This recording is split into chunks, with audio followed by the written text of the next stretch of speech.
سلام تماشابینان شبکه اگروتک جی، با شما من یوسف عزیزов. در نوار امروزه در مورد تخمینا 10 دقیقه من بخواهم درباره یکی از مشکلات های جامعه کسری ویروسی نارسایی مسمومیت آدم با شما صحبت نمایم. و از شما خواهش میکنم این نوار را تا آخر تماشا کنید، چون که این مشکلات نه تنها مشکلات خود بیمار بلکه مشکلات کلی مردم گشته است.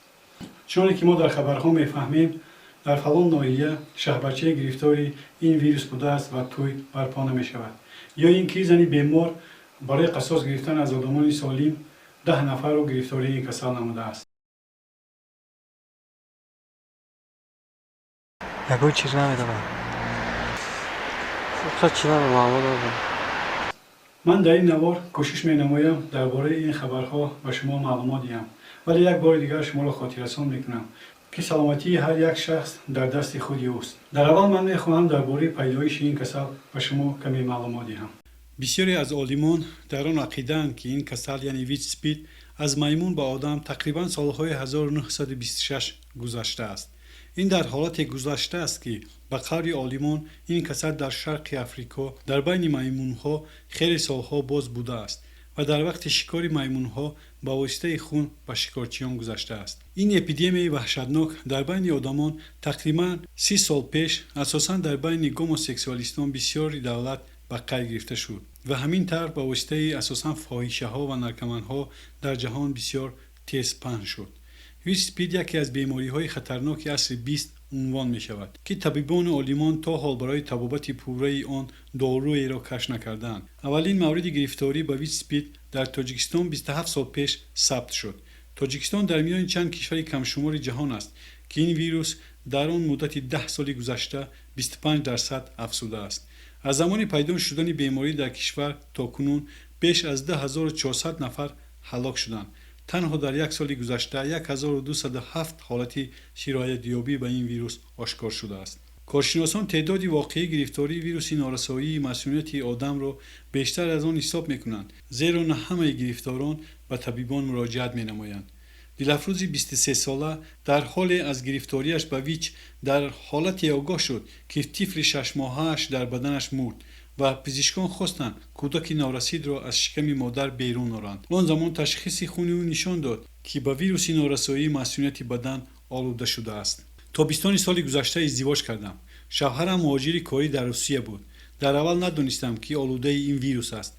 وقتی طبیبان گفتند که محض از راه ارتباط جنسی با او سرایت یافتم، شوهرم اقرار شد که مبتلای این ویروس بود، نقل کرد دلفروز. حالا طبیبان به این زن حامله‌دار شوی را اجازت نداده خواستند که اول همراه شوهرش طبابت گیرد. به مانند دلفروز در 3 ماه اول سال جاری در بدن 321 نفر این درد به درمان آشکار شد.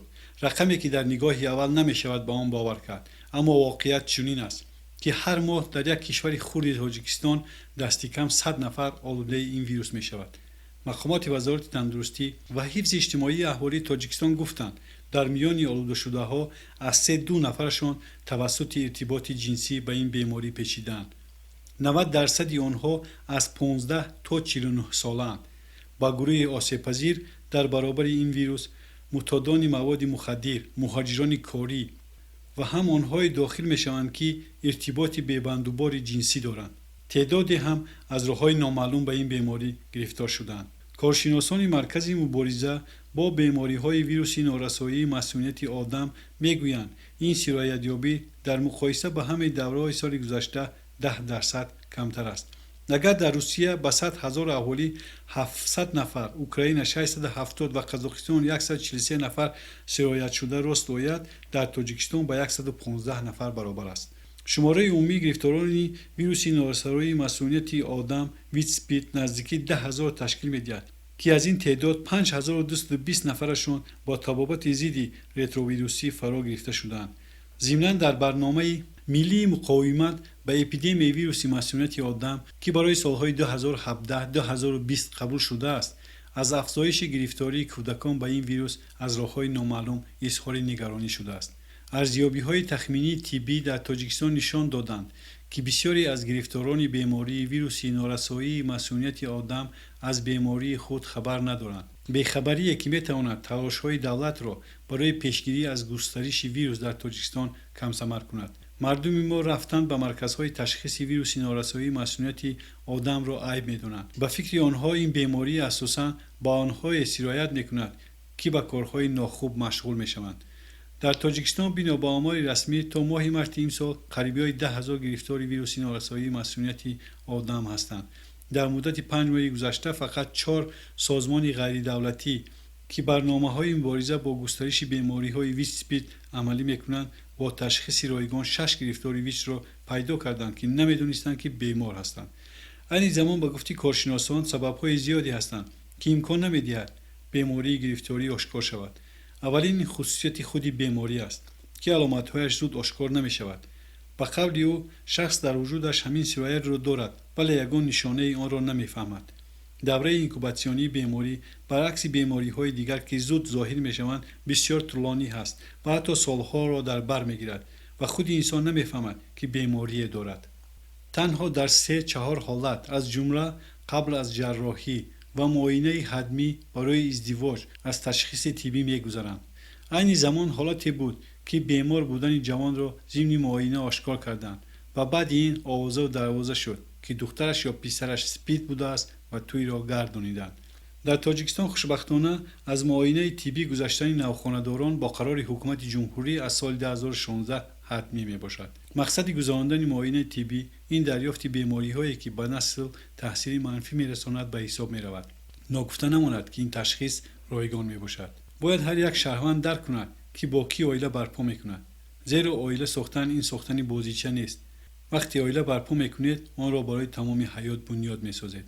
чуноне ки аз мақомот хабар доданд, соли 2017 дар натиҷаи гузарондани муоинаи тиббӣ шахсони никоҳшаванда диққат диҳед: 9 бемории оташак, 22 адад ВИЧ-СПИД, 19 адад бемории сил, 816 нафар гепатити Б, 157 нафар гепатити С ва 28 нафар бемориҳои рӯҳӣ доштанд. дар вақти муайян намудани ин касалиҳо онҳоро ҳатман ба назди мутахассисон фиристонида баъди муолиҷа барои ақди никоҳ иҷозат дода мешавад. чӣ хеле ки дар боло гуфтем 22 нафар ба бемории ВИЧ-СПИД гирифтор буд ки ин омори хеле зиёд мебошад ва суол ба миён меояд ки ин шахс чӣ кор кунад, оила барпо кунад ё не. барои ҳамин ҳозир дар асоси барномаи миллӣ мутахассисон метавонанд ки сатҳи дараҷаи фаъоли вирусҳоро ки дар бадани шахси бемор аст паст намоянд то дараҷае ки бехавф бошад. ба тарафи дигар аз ин ҳатман бояд огоҳ бошад ва дар ҳолати ризогӣ ба ҳамин шахси гирифтори беморӣ метавонад ақди никоҳ бандад. қонунгузории ҷумҳурии Тоҷикистон инро манъ накардааст ва фақат бояд ин оила зери назорати доимӣ буда аз рӯзи бастани ақди никоҳ бояд онҳо доруҳоеро доимо истифода баранд ки ба фарзанди оянда ин касал таъсири худро нарасонад ва метавонанд ки дар оянда насли дуруст ба дунё биоваранд. ҳоло бошад 60-70% ин намуд оилаҳо фарзандони солим ба дунё овардаанд. чуноне ки дар воситаҳои ахбори омма як моҳ пеш хабар дода шуд, дар ҷануби Тоҷикистон мо аз гирифтани номи маҳал худдорӣ мекунем. зане ки худ медонист ки гирифтории ин беморӣ мебошад 10 нафарро гирифтории ин беморӣ намудааст. чуноне ки додистони ин ноҳия хабар медиҳад, зан 30 сол дошта дар қайди маркази мубориза бо касалии вирусӣ норасоии масмумияти одам дар ноҳия дар қайд будааст ва аз ӯ забонхат оиди паҳн накардани ин касалӣ гирифта шуда будааст. дар вақти дастгир намудани ӯ аз тарафи кормандони ҳифзи ҳуқуқ ба воситаи телефони зан маълум карданд ки бо 10 нафар мард ҳамхобагӣ кардааст ва мумкин аст ки ин мардҳо низ мубталои ин касал шуда бошанд. фақат ин одамоне ки аз телефони ин зан маълум шудааст, дигарашро кормандони тафтишотӣ маълум мекунанд. айни ҳол зан дар ҳабси пешакӣ қарор дорад. чуноне ки коршиносон шаҳр медиҳанд, дар Тоҷикистон мувофиқи кодекси ҷиноятӣ моддаи 125 гузарондани ин касал ба дигар кас дар вақти донистан ки худ касал аст ба муддати 2 то 5 сол аз озодӣ маҳрум карда мешавад. инчунин барқасдона гузарондани ин касал ба зиёда аз 2 нафар ва зиёд маҳрумият аз озодӣ ба муддати аз 5 то 10 сол пешбинӣ шудааст. дар маълумотҳои вазорати корҳои дохила хабар дода шуда буд ки дар вақти рейдҳо оиди маълум намудани фоҳишаҳо дар давоми сол 3 нафар гирифтории ин касал маълум карда шуд. боз як хабари бисёр нохуши дигар ки 3 нафар хонандагони мактаб аз надонистан аз рӯи ҳавою ҳавас бо роҳи бо калонсолони нашаманд дӯстӣ пайдо карданд ва истифодаи сӯзандории истифода бурдагии онҳо ба ин касалӣ гирифтор шуданд. متاسفانه بسیاری مردم ما تا حال درباره این کسل و چی خیر از یک نفر به نفر دیگر میگذرد نمیدانند. این در حالتی هست که در جمهوری همه عاید این کسل کارهای فهماندهی زیاد گزارنده می شود. در هر ناحیه مرکز پیشگیری کسل ویچ سپید گشاده شده است. حجره ها برای مهاجران و عائله آنها همه کار می کند و سه درمانگاه مبیلی در اساس نقلیات سیار به نوبت به ناحیه‌ها سفر نموده به اهالی رایگان خدمت می کنند. من فکر می کنم که بسیاری ما این را دانستن هم نمیخواهیم و ندانستنی ما سبب می شود که گرفتاری این کسل را همچون یک آدمی خفناکترین تصور کنیم. حالا اینکه این کسل با یگان راه بغیر از واسطه‌های علاقه جنسی، خون، اسباب‌های تمیز نشده و از مادر به کودک میگذرد. یعنی در وقت سلام کنی، آغوش گیری، خوراک کوری، معاشرت، هوا، لعاب دهان و دیگر نمیگذرد.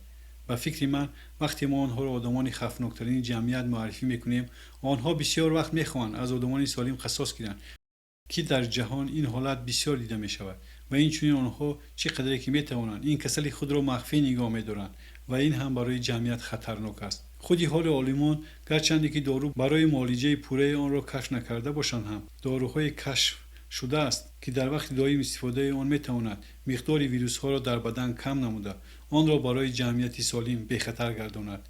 معالجه این کسل در تاجیکستان رایگان است ولی بسیار هم قیمت می باشد. در دره اول تخمینا قریبی های $8,000 خراجات می شود. راستی ما نتوانستیم که در مهلتی کوتاه همه پهلوهای این مشکلات را با شما دیده براییم. لیک باور دارم که برای آخر یک سخنم کفایه است. اگر یکون پیشنهاد یا تکلیفی داشته باشه در کامنتاری ها نویسید. در آخر از همه شما خواهش میکنم که خود را همیشه حفظ کنید. در معاشرت با زنها احتیاط کنید. از مرکزهای معیشی، بیمارخانه ها که خطر سرایت یابی موجود است احتیاط کنید. با کانال اگراتک تیجی آبونه شدن و لایک ماندن را فراموش نکنید.